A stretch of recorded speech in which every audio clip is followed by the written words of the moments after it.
From Toronto studios, this is the Muslim News on Muslim Network TV. Assalamu alaikum, I'm Syed. Our top story tonight, the number of people experiencing homelessness in the U.S. has increased by 11% this year, the largest increase since 2007. High housing costs and the end of pandemic-era assistance programs have contributed to the rise in homelessness. Average rent in the U.S. has surpassed $2,000 per month for the first time. A $100 increase in average rent in the U.S. is associated with a 9% increase in homelessness. Data from the Department of Housing and Urban Development shows more than 138,000 people in the U.S. were rendered homeless in 2022. A group of economists argue federal rent control and stronger tenant protections are needed to address the housing crisis. High rents and a lack of tenant protections negatively impact renters and their families, as well as the economy as a whole. Rents account for about 1/3 of the consumer price index, and rent increases have played a major role in the recent rise in inflation. A recent Washington Post investigation has unveiled a disturbing discovery about the Washington-based Smithsonian Institute. The report reveals a collection of hundreds of brains, mostly from Black and Indigenous people, collected in the early 20th century. These remains were kept without consent, raising questions about the ethics and rights of the deceased and their families, the Post reports. Research shows the Smithsonian's National Museum of Natural History has more than 250 brains, mostly from people of color. The curator responsible for this collection, Alesh Hrdlicka, wanted to use them to support his eugenist belief that whites were superior to other races. The collection is part of a larger repository of human bones and body parts that includes about 30,000 objects. The remains were transported to the U.S. in 80 countries, with bodies and organs taken from cemeteries, battlefields, morgues, and hospitals. The victims' descendants expressed deep shock when they discovered their ancestors' brains were part of the collection. Smithsonian Secretary Lonnie G. Brunt said a task force had been established to develop a policy for the remains in the institution's collections. The institute also has commissioned researchers to study ethical options for returning the brains and other remains to their rightful resting places.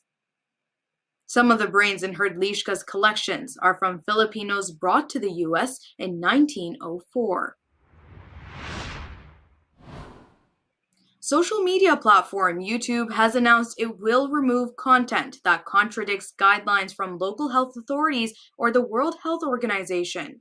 The company said the action was taken to prevent the spread of medical misinformation through its platform. The company said it needs a long-term policy framework to maintain the balance between removing harmful content and ensuring space for debate and discussion. YouTube said it will consolidate dozens of its existing medical misinformation policies into 3 categories: prevention, treatment, and denial. Content will also be removed if it contradicts health authorities' guidelines on the prevention, transmission, and treatment of certain health conditions. A Seattle Muslim religious leader has filed a lawsuit against the U.S. government for placing him on a watch list. Imam Farid Suleiman has been subjected to multiple additional security checks and searches during his travels. He believes he is on a federal government watch list used to identify potential terrorists traveling to or through the United States. The FBI watch list in question is a database containing the names of U.S. and foreign citizens. This database is shared with various government and law enforcement agencies, and even with private entities such as banks. Being on the watch list not only affects travel and visas, but can also affect access to credit and job opportunities. The U.S. government established the watch list in 2003 after the September 11, 2001 attacks to better monitor people entering the country. Critics contend the system disproportionately targets Muslims, resulting in arrests, surveillance, and inclusion on the watch list without adequate justification. The lawsuit seeks to challenge challenged the constitutionality of the system, which remains in operation 20 years after its inception. In the last fiscal year, border agents reported nearly 500 individuals were on the watch list. The Indian American Muslim Council has condemned the display of a Hindu nationalist group's flag during the India Day parade in Edison, New Jersey. India celebrated its 77th Independence Day on Tuesday.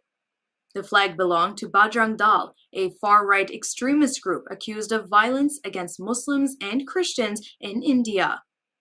The council said the Bajrang Dal flag waved in front of Indian Muslims participating in the parade. The group said displaying the flag detracted from the meaning of the parade and promoted division and intolerance within the community. Edison police intervened and asked those waving the flag to leave. The Middlesex County Prosecutor's Office is investigating the incident. Last year, Bajrang Dal was criticized for its participation in a parade in Edison. It included a bulldozer that has become a symbol of the destruction of homes of Muslims and critics of far-right Indian government. The council called on the Edison community to come together and stand against all forms of intolerance and discrimination. Heavy rains have caused widespread damage in India's northern state of Himachal Pradesh. At least 60 people have been killed and thousands displaced in the past week. The worst affected areas are the Himalayan districts of Shimla, Kangra, and Solan. Landslides and flash floods have destroyed roads, bridges, houses, and crops. Himachal Pradesh Chief Minister Sukhvinder Singh Sukhu said it would take a year to restore infrastructure damaged by the rains. He estimated the state suffered $1.2 billion in damage. Official figures show at least 800 roads are blocked due to landslides, and the state has suffered losses worth thousands of millions of dollars this monsoon season. The two Indian Himalayan states of Himachal Pradesh and Uttarakhand are suffering from environmental degradation caused by unplanned development in recent years. Hundreds of thousands of Hindu pilgrims are driven into ecologically sensitive mountains. Uncontrolled construction and river detours have left the region extremely vulnerable. In recent years, similar activities have been initiated in the ecologically sensitive mountains of Indian-administered Jammu and Kashmir. More details on how random acts of kindness can help reduce depression and anxiety comes with details after the break, so stay tuned and we'll be right back.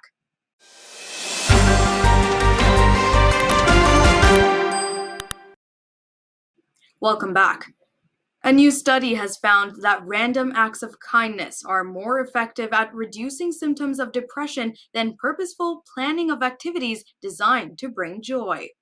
The study tested 3 methods of cognitive behavioral therapy on people with depression and anxiety: random acts of kindness, planning fun activities, and cognitive reappraisal. Participants recorded a variety of feelings measured before, during, and 5 weeks after the study ended. The Random Acts of Kindness group had a much stronger impact on positive perceptions and emotions at the beginning of the study, which decreased as the study progressed.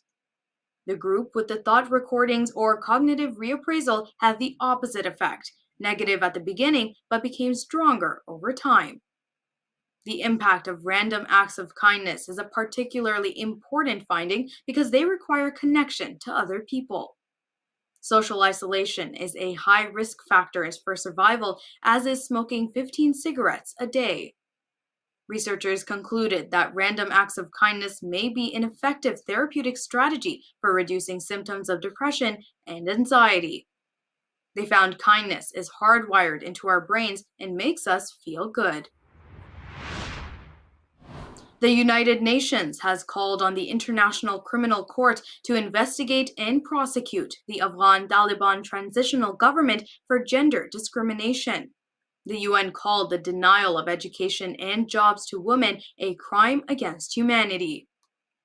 UN Special Representative for Global Education Gordon Brown said 54 of 80 decrees issued by the Taliban explicitly target women and girls, denying their rights. He pointed to recent Taliban bans prohibiting women and girls' university exams and visiting public places, including cemeteries and other activities.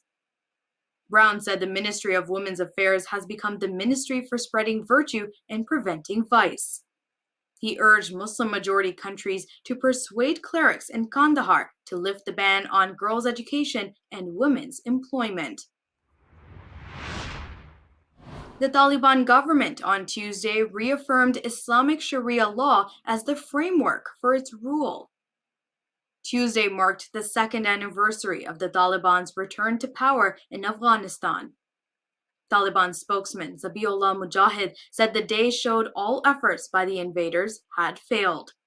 The Taliban's return was preceded by years of peace negotiations with the U.S. that concluded with the Doha Accord on February 29, 2021. He claimed the Taliban government had provided security in the country. He said the entire country was administered by a single, unified leadership under an Islamic system. Mujahid said no invader should threaten Afghanistan's independence and freedom. He said the invaders cannot defeat the will of the Afghan Mujahideen people nor impose their arbitrary regime through violence and conspiracies. Under the Doha Agreement, all foreign troops left the war-torn country by the end of August 2021. Mujahid said the entire Islamic Ummah, the Muslim community, is proud of the Taliban's victory against occupation. Uyghurs pursuing studies abroad, especially in Turkey, are reporting being targeted in China. Uyghur rights advocate Abdulwali Ayub revealed his organization has documented more than 10 recent cases of Uyghurs being detained after returning to Xinjiang. All of them had returned from Turkey. One of the victims, Nuruli Haji, a Uyghur pop singer and musician, was taken into custody this year in Xinjiang's capital, Urumqi. His arrest coincided with his wife's pregnancy, resulting in the loss of their unborn child. Similar incidents involving Uyghur musicians who had studied in Turkey have been reported. Haji avoided affiliations with Uyghur political movements, focusing on his study during his stay in Turkey. Turkey historically has provided refuge to Uyghurs fleeing China since the 1950s. It is home to a community of around 50,000 Uyghurs. Uyghurs are increasingly traveling to Turkey after a visit by Recep Tayyip Erdogan to Urumqi in 2021. Erdogan was then Prime Minister of Turkey. Libyan judicial authorities have called on Lebanon to release Hannibal Gaddafi, one of Muammar Gaddafi's sons. He has been held in Lebanon without charge since 2015. Gaddafi has been on a hunger strike since June 3rd to protest his detention without trial. His health has deteriorated and he has since been twice hospitalized. His detention in Lebanon is linked to the disappearance of Lebanese Shiite leader Musa al-Sadr in 1978. Muammar Gaddafi is suspected of ordering al-Sadr's death. The Lebanese prosecutor's office has referred the case to the investigating judge in the case of the disappeared al-Sadr. The judge is considering the Libyan request. Al-Sadr's disappearance in 1978 has long been a sore point for Lebanon. His family believes he may still be alive in a Libyan prison, although most Lebanese assume al-Sadr is dead. Hannibal Gaddafi was 2 years old when al-Sadr disappeared. He fled to Algeria after his father was overthrown and Tripoli was taken by opposition fighters. He later reached Syria, where he was granted political asylum and remained until his abduction. Syrian authorities have demanded Gaddafi be returned to Syria. An open letter signed by more than 1,500 academics from various parts of the world equates Israel's treatment of Palestinians with apartheid. These academics, including scholars from the US, Israel, and beyond, jointly released the letter titled "The Elephant in the Room." The letter sheds light on the connection between Israel's recent judicial actions and its illegal occupation of Palestinian territories. The academics emphasize Palestinians have been denied basic rights such as the right to vote and protest under the occupation. The letter states Israeli forces have been responsible for numerous deaths and property demolitions in the West Bank and Gaza this year alone. Signatories assert judicial changes being implemented by Israel aim to further restrict Gaza, undermine Palestinian rights, annex more land, and ethically cleanse areas. They highlight the growing trend of Jewish supremacism in Israel, which they argue was solidified by the 2018 nation state law.